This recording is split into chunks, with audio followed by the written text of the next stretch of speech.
সরকারকে এটা তদন্ত করে দেখতে হবে। সরকারের তো নানান সংস্থা আছে, তারা এটা নিশ্চয়ই তদন্ত করে দেখা উচিত যে এই তাদেরকে বিব্রত করার জন্য এটা হচ্ছে কিনা।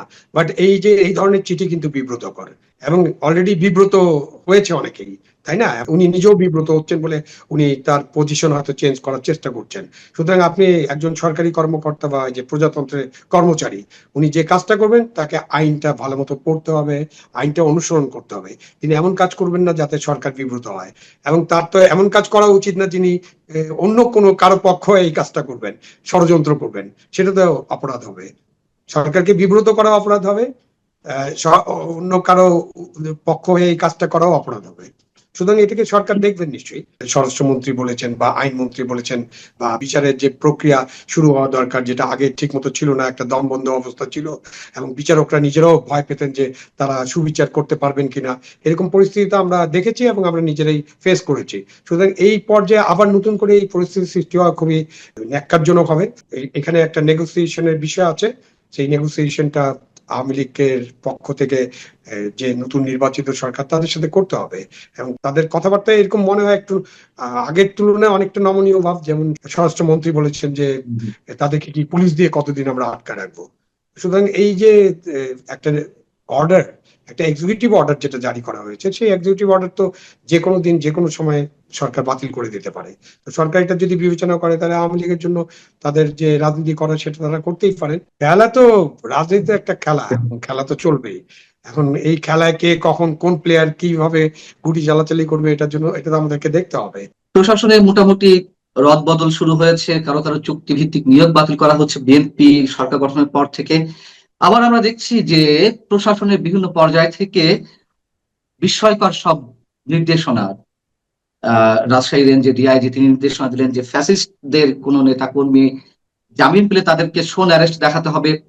আবার আদালতে যে মবের ঘটনাগুলো ঘটছে সেগুলো আমাদেরকে চিন্তিত করে ফেলছে যে আবারও সে ডক্টর ইউনূসের জঙ্গি শাসনের দিনগুলো ফিরে আসছে কিনা, কোন পথে বাংলাদেশ, এসব বিষয় নিয়ে আমরা কথা বলবো। এই বিষয়ে আলোচনার জন্য আমাদের সঙ্গে যুক্ত রয়েছেন সাবেক সিনিয়র সচিব, রাজনৈতিক বিশ্লেষক আবু আলম শহীদ খান। জনাব শহীদ খান, আপনাকে স্বাগত জানাচ্ছি আমাদের অনুষ্ঠানে। ধন্যবাদ মঞ্জুর।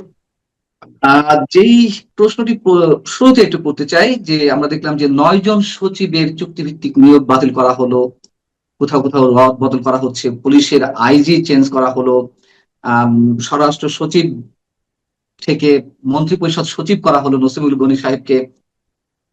আমরা জানি যে প্রশাসনে বেশ কিছু জায়গা দখল করে নিয়েছে জামাত।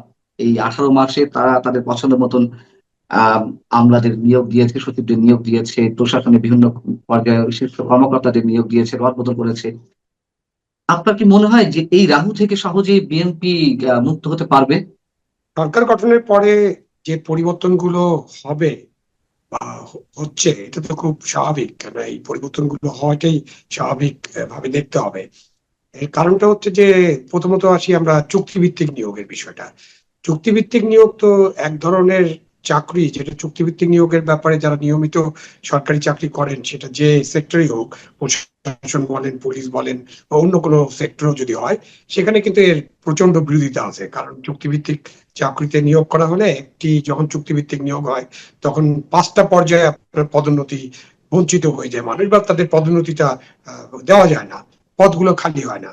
সেই কারণে কিন্তু এক সরকারের সময় যারা চুক্তিভিত্তিক নিয়োগ থাকেন, পরবর্তী সরকারের সময় তাদের চুক্তিভিত্তিক নিয়োগে থাকার, কন্টিনিউ করার খুব একটা কারণ নেই। এবং যেটা নানান দেশে হয়ে থাকে যে, আপনি ওই সরকারের আমলে আপনাকে চুক্তিভিত্তিক নিয়োগ দেওয়া হয়েছে, যখন নতুন সরকার আসবে আপনি ইচ্ছা করলে তার আগেই পদত্যাগ করে চলে যেতে পারেন। সেটা সবার জন্য সম্মানজনক হয়, বাট আমাদের দেশে তো আমরা এটা করি না, কেউ করেন না আর কি। চুক্তিভিত্তিক নিয়োগের কাউকে আমি দু একটা উদাহরণ ছাড়া কাউকে আমি দেখিনি যে তারা নিজের থেকে সরে গেছেন। স্বাভাবিকভাবে আপনি যখন সরকার পরিবর্তন হবে, সেই সরকার আপনাকে রাখবে কিনা বা আপনি থাকার জন্য তদবির করবেন কিনা, এগুলো নানান ব্যাপার থাকে। সুতরাং যে চুক্তিভিত্তিক নিয়োগগুলো বাতিল হচ্ছে, বা যারা চুক্তিভিত্তিক নিয়োগে আছেন, যারা ডক্টর ইউনূসের সময় চুক্তিভিত্তিক নিয়োগ পেয়েছিলেন, স্বাভাবিকভাবে তারা নিজের থেকে সরে যাওয়াটা তাদের জন্য খুবই সম্মানজনক হবে, এবং সরকার কিন্তু এগুলো আস্তে আস্তে সরিয়ে ফেলবেন। এটাকে আমি একটা স্বাভাবিক প্রক্রিয়ার অংশ হিসেবেই দেখছি এখন। শুধু চুক্তিভিত্তিক নিয়োগ নয়, নানান ক্ষেত্রে প্রশাসনের বিভিন্ন সংস্থা পরিচালক রদবদল করা হচ্ছে, সচিবদের রদবদল করা হচ্ছে, মানে আমার প্রশ্ন হচ্ছে যে জামাত যেভাবে সাজিয়ে গেছে এই 18 মাসে তাদের অনুগত ব্যক্তিদের দিয়ে প্রশাসন সাজিয়েছে, সেই জায়গা থেকে কি বিএনপি খুব সহজেই আহ নিজেকে ইয়ে করতে পারবে কিনা, একটা সেফ জায়গায় নিয়ে আসতে পারবে কিনা? আমার কাছে যেটা মনে হয় যে যারা প্রজাতন্ত্রে চাকরি করেন, এখন প্রজাতন্ত্রে সবাই চাকরি তো করেন, সবাই তো প্রজাতন্ত্রের কর্মচারী। এখন কেউ কেউ না তাদের নিজেদেরকে তো প্রজাতন্ত্রের কর্মচারী মনে করেন না, কেউ কেউ হয়তো ও দল করেন, দলবাজ কর্মকর্তা আছে বা দলের আদর্শের প্রতি অনুগত কর্মকর্তা আছেন, বাট এটার সংখ্যা কিন্তু খুব কম। ওইভাবে যদি দেখেন তাহলে ওই ছাত্র রাজনীতির মতো বা দেশের রাজনীতির মতো 2-3-5% মানুষ এই ধরনের একেবারে সরাসরি রাজনৈতিক অঙ্গনের সাথে জড়িত বা রাজনৈতিক নেতাদের সাথে যাদের ধরম মরম আছে, এরকমটা আছে। আইজিপি পুলিশের মহাপরিদর্শক আলী হোসেন সাহেব, তিনি আওয়ামী লীগের সময় স্যাক্ট হলেন। তিনি একসময় ছাত্র দল করতেন এই অভিযোগে, সহকারী পুলিশ সুপার হিসেবে তিনি জয়েন করেছিলেন। পরবর্তীতে আবার বিএনপি ক্ষমতায় এলো, তাকে আবার পদায়ন করা হলো। বিভিন্ন জায়গায় তিনি পুলিশ সুপার হিসেবে কাজ করেছেন। আবার আওয়ামী লীগ এসে তাকে স্যাক করলো, তাকে একসময় সাময়িকভাবে বরখাস্ত করার পরে স্থায়ীভাবে বরখাস্ত করলো। সেই ব্যক্তিকে আবার বিএনপি এসে আইজিপি পদে নিয়োগ দিল। কে ভালো কাজ করেছে, কে খারাপ কাজ করছে না করেছে, আমি সেই বিশ্লেষণ যাচ্ছি না। বিষয়টা হচ্ছে যে রাজনৈতিক ভাবেই এই শীর্ষ পদগুলোতে নিয়োগ দেওয়া হচ্ছে, আবার পছন্দ না হলে বাদ দিয়ে দেওয়া হচ্ছে আরেক দল যখন ক্ষমতা আসছে। এই ট্র্যাডিশন যদি অব্যাহত থাকে তাহলে আমাদের মুক্তি কোথায়? প্রথমত এই ট্রেডিশন থেকে আমাদের বেরিয়ে আসতে হবে। আপনি যদি একক একটা ব্যক্তির কথা আলোচনা বা কিছু মানুষের কথা যদি চিন্তা করেন, যাদেরকে একটা সময়ে অন্য কোনো রাজনৈতিক দলের ছাত্র সংগঠনের সাথে যুক্ত থাকার কারণে অন্যায়ভাবে যাদেরকে বের করে দেওয়া হলো, নিশ্চয়ই একে আপনার যদি স্পেসিফিক কারণ থাকে, স্পেসিফিক আপনি কোনো অভিযোগ প্রমাণ করতে পারতেন, কোনো দুর্নীতির অভিযোগ কিংবা ওনার অসদাচরণের অভিযোগ, অথবা আপনি তাকে অদক্ষতার অভিযোগ, মানে কিছু যদি আপনি জেনুইন কোনো কারণ ছাড়া যদি কাউকে এরকম বের করে দেন, স্বাভাবিকভাবে তার কিন্তু ন্যায় বিচার পাওয়ার অধিকার আছে। সুতরাং এটাকে আমি, যদি তিনি আবেদন করে থাকেন বা তার প্রতি একটা ন্যায় বিচার করা দরকার মনে করে থাকলে এই ন্যায় বিচারটা হতে পারে। এখন ওইসব ব্যক্তিকে নিয়ে আপনি ডিপ অ্যানালাইসিস করতে পারি আমরা, একেবারে ভেতরে ঢুকতে পারে সাংবাদিকরা, যে তার পুরা জীবনটা, পুরা চাকরি জীবনটা, পুরা রাজনৈতিক যখন ছাত্র দল করেছে অথবা ছাত্রলীগ করেছে অথবা শিবির করেছে, এরকম বিশ্ববিদ্যালয়ে নানান কারণে নানান ছাত্র সংগঠনের সাথে অনেকের একটা গুরু যোগাযোগ হয় অথবা হালকা যোগাযোগ থাকে। আমাদের বিশ্ববিদ্যালয়গুলোর যে সংস্কৃতি, যে গণরুম সংস্কৃতি ছিল, যে চাপ ছিল, সেখানে কিন্তু অনেককে, অনেক ভালো ছাত্রকেও এইসবে ইনভলভ হতে হয়। তো আপনি যখন সরকার পরিবর্তন হবে, আপনি তখন ওই যে তখন কি কর্মী ছিল সেটার ভিত্তিতে বিবেচনা করে তার প্রতি যদি অন্যায় করেন, সেটা তো একটা ন্যায় বিচার পেতেই হবে। এবং এই ন্যায় বিচারের জিনিসটা প্রসঙ্গ তো বললেন, আছেই।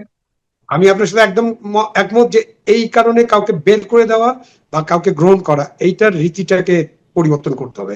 আমি বুঝতে পারি যে যখন আমি ওএসডি হই অথবা আমি 12 বছর ওএসডি থাকি, তখন আমি নিশ্চয়ই বুঝি যে আমার কি ধরনের ট্রমা হয় আমার ফ্যামিলির উপরে, আমার বাচ্চাদের উপরে, আমার বন্ধু বান্ধবের উপরে এবং আমার নিজের উপরে কি ধরনের ট্রমা হয়। আমাদেরকে যারা আমরা প্রজাতন্ত্রের চাকরি করি, করতে চাই বা করছি অন্যান্য কারণ ছাড়া, অন্যান্য কোনো অন্যায়, দুর্নীতি বা অদক্ষতা বা অসদাচরণ এসব না করে যারা চাকরি করছি, তাদের উপরে যখন অন্যায়টা করা হয়, তখন কিন্তু এই জিনিসগুলো অনেক বড় করে দেখতে হবে এবং এখান থেকে বেরিয়ে আসতে হবে। আমি মনে করি এখান থেকে সরকারকে বেরিয়ে আসতে হবে। আমি চাইবো যে বর্তমান সরকার, যারা সরকার গঠন করেছেন, তারা এই কারণে কাউকে চাকরিচ্যুত করবেন না। তাদের কাছে ক্ষমতা আছে, 25 বছর হলে আপনি বাড়ি পাঠিয়ে দিতে পারেন, কিন্তু করবেন না। এটা তো একটি বিষয়, ন্যায় অন্যায় প্রশ্নে ন্যায় বিচার পাওয়ার ক্ষেত্রে যে কথাগুলো বললেন, কিন্তু প্রজাতন্ত্রের কর্মচারী হিসেবে বা কর্মকর্তা হিসেবে আপনারা যারা কাজ করছেন, যাদেরকে এইভাবে দলীয় বিবেচনায় বা সামান্য অজুহাতে এইভাবে অব্যাহতি দেওয়া হচ্ছে চাকরি থেকে বা সাময়িক বরখাস্ত করা হচ্ছে, যেভাবেই হোক না কেন, আপনারা তো কাজ করতে পারেননি, অথবা এখন যারা রয়েছেন প্রশাসনের বিভিন্ন পর্যায়ে, যদি রাজনৈতিক সরকারগুলো এই ধরনের আহ বিভিন্ন চাপের মুখে রাখে, তাহলে কাজ করবেন কিভাবে নিশ্চিন্তে? স্বাধীনভাবে তো কাজ করার কোনো পরিস্থিতি থাকে না, এবং যার কারণে তো রাষ্ট্র নানান ভাবে ক্ষতির সম্মুখীন হচ্ছে। অবশ্যই, অবশ্যই। কাজ করতে না দিলে আপনি তাকে বেতন দিচ্ছেন, বেতন ভাতা দিচ্ছেন, নানান সুযোগ সুবিধা দিচ্ছেন, তো তাকে জনগণের ট্যাক্সের টাকায় তো আপনি দিচ্ছেন, তো সুতরাং তার কাছে তো সেই সার্ভিসটা পেতে হবে। রাজনৈতিক বিবেচনায় এসব করা হলে জনগণ সার্ভিস থেকে বঞ্চিত হয়, রাষ্ট্র বঞ্চিত হয়, শেষ পর্যন্ত দেশ ক্ষতিগ্রস্ত হয়। এই জন্য যেটা একদম বটম লাইন যেটা হওয়া উচিত, আপনি রাজনৈতিক বিবেচনায়, দলীয় বিবেচনায় কারো প্রতি কোনো অন্যায় করবেন না। যদি এটা না করেন তাহলে ওই যে ভবিষ্যতে আপনি যেটা বললেন, তাহলে ভবিষ্যতে আর কাউকে ফিরিয়ে আনার দরকার হবে না। আগামী 5 বছর বা আগামী 3 বছর যতদিন সরকার আছে, যতদিন এই কাজটা যদি আমরা কন্টিনিউ করতে পারি যে আপনি কাউকে অন্যায়ভাবে বের করে দিবেন না রাজনৈতিক বিবেচনায়, তাহলে কিন্তু আর ফিরিয়ে আনার প্রশ্ন আসবে না। আপনি যেটা করবেন, আপনি আইনের শাসন করেন। আপনি সে যদি কোনো দুর্নীতির সাথে যুক্ত হয় আপনি বিচার করেন, অদক্ষতার জন্য বিচার করেন। আমাদের কন্ডাক্ট রুল আছে, তো কন্ডাক্ট রুলস আছে, আপিল রুলস আছে, আমাদের ডিসিপ্লিন অ্যাপিল রুলস আছে, এবং সরকারি কর্মচারী আইনও তো আছে। সুতরাং আপনি ওইসব আইনের প্রয়োগ করে আপনি যদি ন্যায় বিচার নিশ্চিত করেন, আমার মনে হয় না ভবিষ্যতে কাউকে ফিরিয়ে আনতে হবে, ফিরিয়ে আনার দরকার নেই, এবং কাউকে চুক্তিভিত্তিক নিয়োগও দিতে হবে না তখন কিন্তু আমরা কম্পেনসেট আবার করার জন্য। একটি বিস্ময়কর একটি দৃষ্টান্ত আমাদের সামনে উপস্থাপিত হতে দেখলাম। রাজশাহী রেঞ্জের ডিআইজি তিনি একটি লিখিত নির্দেশনা দিয়েছেন তার অধীনে যে 8 জেলার পুলিশ সুপার রয়েছেন তাদেরকে, যে ফ্যাসিস্ট নিষিদ্ধ সংগঠনের নেতা কর্মীরা জামিন পেলে তাদেরকে আবার শোন অ্যারেস্ট দেখিয়ে কারাগারে প্রেরণ করতে হবে। এই অভিজ্ঞতা আমাদের আছে, আপনিও কারাগারে ছিলেন, আমিও কারাগারে ছিলাম প্রায় 3-4 মাস করে। এবং সেখানে পিডাব্লিউ বলে একটি কথা ছিল যে পেন্ডিং ওয়ারেন্টে মানুষ জামিন হচ্ছে, আর পেন্ডিং ওয়ারেন্টে আবার এক এক করে শোন অ্যারেস্ট দেখানো হচ্ছে। কিন্তু এখন ফরমালি যে নির্দেশনাটি দেওয়া হলো, এটি মানে আপনার কি মনে হয় এটি তার ব্যক্তিগত উৎসাহের জায়গা থেকে এটি করেছেন, বিশেষ কোনো গুপ্ত সংগঠনের প্রতিনিধি হিসেবে বিএনপি কে বিপদে ফেলার জন্য, নাকি এটি বিএনপি সরকারের শীর্ষ মহল থেকে এই ধরনের কোনো নির্দেশনা দেওয়া হচ্ছে? প্রথমত এরকম নির্দেশ আগে জারি করা হয়েছে কিনা তার কোনো প্রমাণক আমাদের কাছে নেই। সুতরাং আমি যখন প্রথম এই নির্দেশটা আজকে সকালে যখন ব্রেক হলো, ফেসবুকে বা মিডিয়াতে যখন দেখলাম, সামাজিক মাধ্যমে যখন প্রচার হলো, তখন কিন্তু আমি এটা বিশ্বাস করিনি। আমি মনে করছি এটা একটা এআই দ্বারা যে হুম হুম হুম। সৃষ্টি করা একটা অর্ডার, যে অর্ডারটা দিয়ে কাউকে বিব্রত করার চেষ্টা করা হচ্ছে বা একটা ফান করা হচ্ছে। এটার কোনো প্রয়োজন ছিল না বা প্রয়োজন নেই বলে আমি মনে করি। এখন উনি আরো ভালো বলতে পারেন উনি কি প্রয়োজনীয়তা ফিল করেছেন, এবং একটা রাজশাহী ডিআইজি, রেঞ্জের ডিআইজি কেন এটা করবেন? করলে তো সব রেঞ্জের ডিআইজি একসাথেই করতে পারতেন, অথবা আমাদের হুম আইজিপি হুম অফিস থেকে কোন একটা নির্দেশনা জারি হতে পারতো। হুম এরকম হুম। নির্দেশনা আইজিপি অফিস থেকে জারি হতে পারতে পারে, অথবা স্বরাষ্ট্র মন্ত্রণালয় করতে পারে। বাট নির্দেশনার যে বিষয়টা আছে সেই বিষয়টা কিন্তু মানে যেখান থেকে জারি হোক সেই বিষয়টা নিয়ে সবসময় প্রশ্ন উঠবে। কারণ আপনি এরকম একটা নির্দেশনা দেওয়ার তো কোনো প্রয়োজন নেই। আমাদের ফৌজদারি কার্যবিধির 351 ধারায় তো পরিষ্কার বলা আছে যে আপনি ম্যাজিস্ট্রেটের কাছে একজন যদি জেলখানায় থাকে, তো তাকে আরেকটা মামলায় যদি আপনি খুঁজেন, মানে একজনের বিরুদ্ধে 4-5টা মামলা থাকতে পারে, এবং হুম হুম। ওই মামলা হয়তো তিনি গ্রেপ্তার হননি, তখন আপনি 351 ধারা অনুসরণ করে আপনি ম্যাজিস্ট্রেটের কাছে তো এইটা বা জাজের কাছে তো এটা পেশ করতে পারেন যে আমরা তাকে এই মামলায় আমরা গ্রেপ্তার করতে চাই বা গ্রেপ্তার দেখানো যেতে পারে। তখন কিন্তু নিয়ম আছে যে তাকে হাজির করতে হবে, এবং এটা হুম হুম। 2025 সালে একটা অর্ডিন্যান্স করা হয়েছে 167 ক। তো আপনি 167 বলা হচ্ছে যে আপনি এইরকম যখন আইও বা পুলিশ অফিসার যখন এটা চাবে, তখন ম্যাজিস্ট্রেট বা যিনি জাজ থাকবেন, যিনি বিচারক, তিনি তাকে আদালতে হাজির করতে বলবেন, এবং তিনি উভয় পক্ষকে ভালো মতো শুনবেন, রেকর্ড করবেন, এবং উনার বিবেচনায় যদি মনে হয় যে এটা খুবই যৌক্তিক, মানে বিচারিক বিবেচনা যদি মনে হয় যৌক্তিক, তখন উনি এই শোন অ্যারেস্টের বিষয়টা ডিল করতে পারবেন। তো এখন আমাদের কাছে তো দুটাই আছে। পুলিশের তো এই 351 ধারার সুবিধা নিয়ে তারা এটা করতে পারেন, এবং এই 351 ধারা নিয়ে তো আপনি একটু আগে যেমন বললেন, এটা তো অনেক ইয়া হচ্ছে, মানে এই ধারার অপব্যবহার অনেক হয়েছে। আপনি একজন জামিন পাচ্ছে, একজন সর্বোচ্চ আদালত থেকে জামিন পাচ্ছে, জেল গেটে আপনি আরেকটা মামলা দিয়ে তাকে দিলেন, এবং যে মামলার আসলে কোনো ভিত্তি নেই এমন মামলাও থাকে, আবার ভিত্তি আছে এমন মামলাও থাকে। এবং সেখানে ওই যে ফ্যাসিস্ট কথাটা যদি থাকে, আইনের সাথে তো ফ্যাসিস্টের কোনো সম্পর্ক নাই। ওই 351 ধারায় ফ্যাসিস্ট বলে কোনো শব্দ নাই, কিন্তু 351 ধারা যেটা আছে যে তাকে যদি অন্য মামলায় খোঁজা হয় বা অন্য মামলায় তার নামে ওয়ারেন্ট থাকে, ওই মামলায় যদি যথেষ্ট কারণ থাকে যে তাকে অ্যারেস্ট দেখাতে হবে, শোন অ্যারেস্ট দেখাতে হবে, তখনই তাকে দেখানোর আবেদন করা যেতে পারে, এবং সেই আবেদন এই যে 167 যে অর্ডিন্যান্স আছে সেই অনুযায়ী বিচারক ভালোভাবে দেখে তারপর সিদ্ধান্ত দেবেন। তার কাছে যখন জানতে চাওয়া হলো গণমাধ্যমের পক্ষ থেকে যে এই ধরনের নির্দেশনা দেওয়ার অর্থ কি, কেন আপনি এই নির্দেশনাটা দিয়েছেন, রাজশাহী রেঞ্জের ডিআইজি বলছেন যে রাজশাহী অঞ্চলে কার্যক্রম নিষিদ্ধ সংগঠনের নেতা কর্মীদের তৎপরতা বৃদ্ধি পেয়েছে, যেমন জঙ্গি সহ বিভিন্ন সংগঠনের নেতা কর্মীদের শক্ত প্রমাণ সাপেক্ষে আবার গ্রেপ্তার করতে বলা হচ্ছে। তো জঙ্গি সংগঠন বুঝলাম, আওয়ামী লীগ তো আর জঙ্গি সংগঠন না, ওইখানে স্পষ্ট ফ্যাসিস্ট লেখা ছিল, উনি এখন ভুল পাল্টাচ্ছেন। তাহলে আমরা কি ধরে নেব যে এখানে কি তিনি ব্যক্তিগত অতি উৎসাহের জায়গা থেকে করেছেন, বিশেষ কোনো রাজনৈতিক শক্তির পারপাস সার্ভ করার জন্য বিএনপি সরকারকে বিপদে ফেলতে, নাকি মানে আসলে কি এর মোটিভ, মানে ইয়েটা কি, না, এই উদ্দেশ্যটা বিষয়টা কি? কোনো কনক্লুসিভ রিমার্ক এখন করা যাবে না। তাহলে তো সরকারকে এটা তদন্ত করে দেখতে হবে। সরকারের তো হুম। নানান সংস্থা আছে, তারা এটা নিশ্চয়ই তদন্ত করে দেখা উচিত যে এই তাদেরকে বিব্রত করার জন্য এটা হচ্ছে কিনা। বাট এই যে এই ধরনের চিঠি কিন্তু বিব্রতকর, এবং অলরেডি বিব্রত হয়েছে অনেকেই, তাই না? এবং হুম, হুম। উনি নিজেও বিব্রত হচ্ছেন বলে উনি তার পজিশন হয়তো চেঞ্জ করার চেষ্টা করছেন। সুতরাং আপনি একজন সরকারি কর্মকর্তা বা যে প্রজাতন্ত্রের কর্মচারী, উনি যে কাজটা করবেন তাকে আইনটা ভালো মতো পড়তে হবে, আইনটা অনুসরণ করতে হবে। তিনি এমন কাজ করবেন না যাতে সরকার বিব্রত হয়, এবং তার তো এমন কাজ করা উচিত না যিনি অন্য কোনো কারো পক্ষ হয়ে এই কাজটা করবেন, ষড়যন্ত্র করবেন।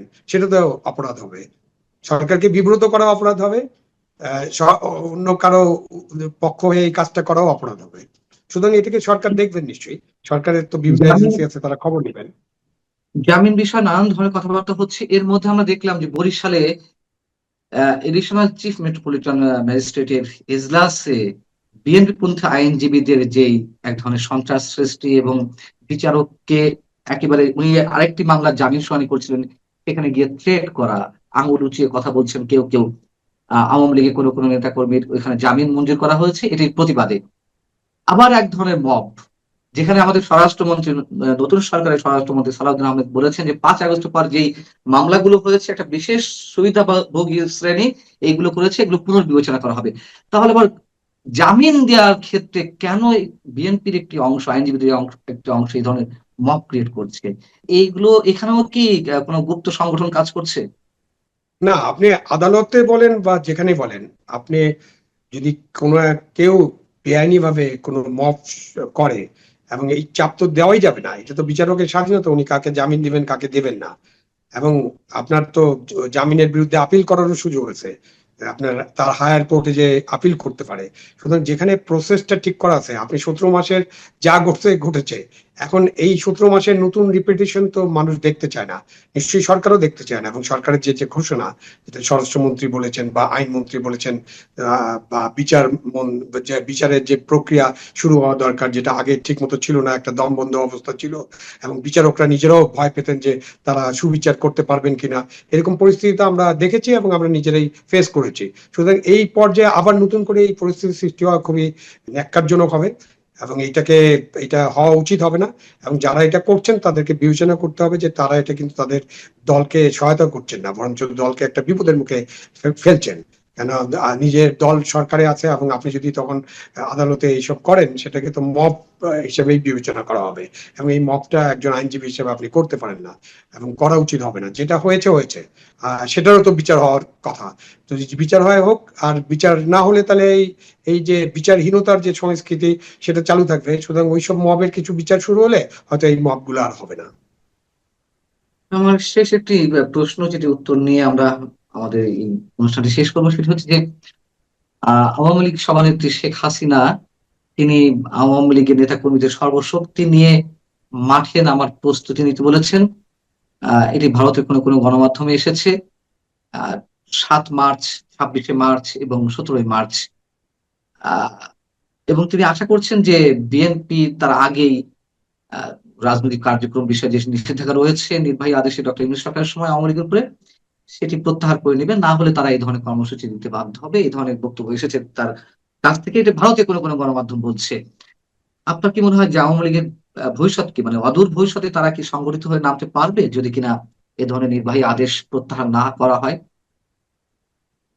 না, আওয়ামী লীগ তো একটা রাজনৈতিক দল, এবং তারা রাজনৈতিক যে কর্মসূচি নেবে, সেই কর্মসূচিতে নিশ্চয়ই তাদের সেই সক্ষমতা বা সামর্থ্য আছে। সেই কর্মসূচিতে তাদের মানুষজন তারা যেতে পারবেন, কিন্তু এখানে বড় বাধা হচ্ছে যে তাদের নিষেধাজ্ঞা আছে কার্যক্রমে। যতদিন পর্যন্ত কার্যক্রমে নিষেধাজ্ঞা আছে, তখন কিন্তু আমাদের যে পুলিশ বাহিনী আছে বা প্রশাসন আছে, যে তারা তো চেষ্টা করবেন যে কার্যক্রম নিষিদ্ধ একটা রাজনৈতিক দল যাতে খোলাখুলি ভাবে কোনো মিছিল মিটিং করতে না পারে। সুতরাং এখানে একটা নেগোসিয়েশনের বিষয় আছে। সেই নেগোসিয়েশনটা আওয়ামী লীগের পক্ষ থেকে যে নতুন নির্বাচিত সরকার, তাদের সাথে করতে হবে।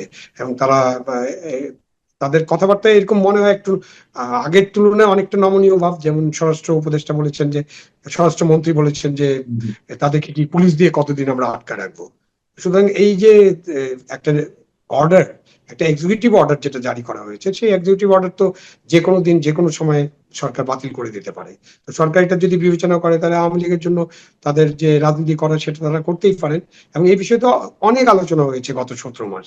বারবার বলা হয়েছে যে কোনো রাজনৈতিক দলকে নিষিদ্ধ করা বা কার্যক্রম নিষিদ্ধ করা এটা ভালো ফল বয়ে আনে না, বরঞ্চ জনগণের রায়ের ভিত্তিতে ওই দলকে জনগণ থেকে বিচ্ছিন্ন করে দেওয়া, মানে আপনার প্রোগ্রাম দিয়ে, আপনার আদর্শ দিয়ে, আপনার রাজনৈতিক কর্মসূচি দিয়ে, আপনার রাজনৈতিক লক্ষ্য দিয়ে রাজনীতিকে মোকাবেলা করা, এটাই হচ্ছে সবচেয়ে ভালো পথ, এটাই গণতন্ত্রের পথ। আপনার কি মনে হয় যে নেগোসিয়েশনের কথা যেটি বলছেন সেটি খুব সহসায় সম্ভব আওয়ামী লীগ এবং বিএনপির মধ্যে, যেটা আমরা গত 2-1 মাস ধরে শুনে আসছি, এটি সহসায় সম্ভব নাকি এর মধ্যে আরো কোনো খেলা চলবে? খেলা তো, রাজনীতি একটা খেলা, এবং খেলা তো চলবেই। এখন এই খেলায় কে কখন কোন প্লেয়ার কিভাবে গুটি চালাচালি করবে, এটার জন্য এটা তো আমাদেরকে দেখতে হবে। তো সহসাই সম্ভব কিনা এরকম মন্তব্য করা আমার জন্য খুব কঠিন, বাট একটু কিছুটা নমনীয়তা আছে এরকম আমার মনে হয়। মানে যেহেতু আমি রাজনৈতিক বিশ্লেষণ করছি, যে বিগত সরকার, ইউনূসের যে অন্তর্বর্তীকালীন সরকারের যে অ্যাটিটিউড এবং তখন তাদের উপদেষ্টাদের যে কথাবার্তা ছিল, আর এখনকার যে মন্ত্রী মহোদয়দের যে অ্যাটিটিউড, তার মধ্যে বেশ ফারাক আছে। তারা এই বিষয়গুলোকে অনেকটা গণতান্ত্রিক পদ্ধতিতে দেখতে চান, বা গণতন্ত্র কিভাবে লালন করা যায় সেই পদ্ধতিতে হয়তো তারা দেখতে চান।